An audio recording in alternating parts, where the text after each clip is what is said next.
এসছি নিমরণীতে। আমার সামনে আছেন নাপন কুমার বাগ। উনি হচ্ছেন chemical engineer, retired from Kharagpur university.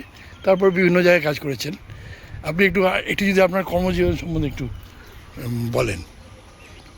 কর্মজীবন কোথায় কোথায় ছিলেন, আমি কী কী ধরনের কাজ করতেন? 87 সালে খড়গপুর আইআইটি থেকে পাস করার পর মেকন জয়েন করি। আচ্ছা আচ্ছা। মেকন রাঁচি, সেখান থেকে বিভিন্ন জায়গায় বিভিন্ন স্টিল প্ল্যান্টে স্টিল প্ল্যান্টে? হ্যাঁ, স্টিল প্ল্যান্টের কোকোভেন্স বাই প্রোডাক্ট প্ল্যান্টে কাজ করার কোক ওভেন? আচ্ছা হ্যাঁ 2002 সালে আমি মেকন ছেড়ে মাস্কাটে রওনা দিই। মাস্কাট? হ্যাঁ, ওমান মাস্কাট, সেখানে এমবি পেট্রোলিয়াম, মিডল ইস্ট? হ্যাঁ, সার্ভিস এবং টেবোডিটে 5 বছর কাজ করি। আচ্ছা আচ্ছা। তারপরে আমি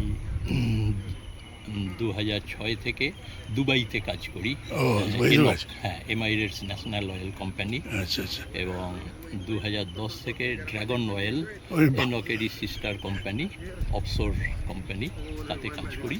আচ্ছা তো সেখানে অফশোর ক্যাসপিয়ান সিয়ে 2017 অবধি কাজ করেছি। আচ্ছা। তারপরে ইন্ডিয়ায় ফিরে আসি, এসে কিছুদিন দিল্লি এবং মুম্বাইয়ে কাজ করি। আচ্ছা লাস্ট অ্যাসাইনমেন্ট, লাস্ট কোম্পানি আমি এশিয়ান অয়েল ফিল্ড সার্ভিসেস মুম্বাইয়ে কাজ করেছি।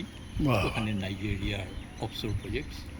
তারপর এই হচ্ছে আমার মোটামুটি মেন কর্মজীবন। আপনার ছেলে মেয়ে কি? আমার এক ছেলে এবং ওয়াইফ।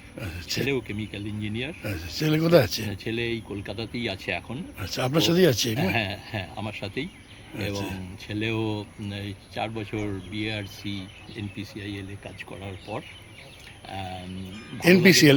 এনপিসিআইএল নিউক্লিয়ার পাওয়ার ও, কর্পোরেশন। Nuclear power? হ্যাঁ, ওখানে ভালো লাগেনি, প্রচুর মাইনে, কাজকর্ম ঠিক চ্যালেঞ্জ পাচ্ছিল না। আচ্ছা আচ্ছা। ওটা ছেড়ে দিয়ে তারপর একটা প্রাইভেটে, এখন energy tech services private job সার্ভিসে ছিল? জব স্যাটিসফ্যাকশন ছিল না? হ্যাঁ, জব স্যাটিসফ্যাকশন ছিল না।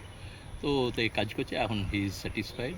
ওটা মেনলি ওই অয়েল অ্যান্ড গ্যাস। এখানে তো নিউটনে আপনি আছেন, 3 বিএইচকে স্ট্যান্ডার্লোনে হ্যাঁ আচ্ছা আচ্ছা। আম, এবং আপনি স্বাস্থ্য সচেতক, এবং ওনার একটা বিশেষত্ব হচ্ছে যে উনি উল্টো হাঁটতে পারেন খুব সুন্দর। এটা হাঁটুতে ব্যথা এবং লোয়ার ব্যাক পেনের জন্য খুব অভ্যর্থ জিনিস।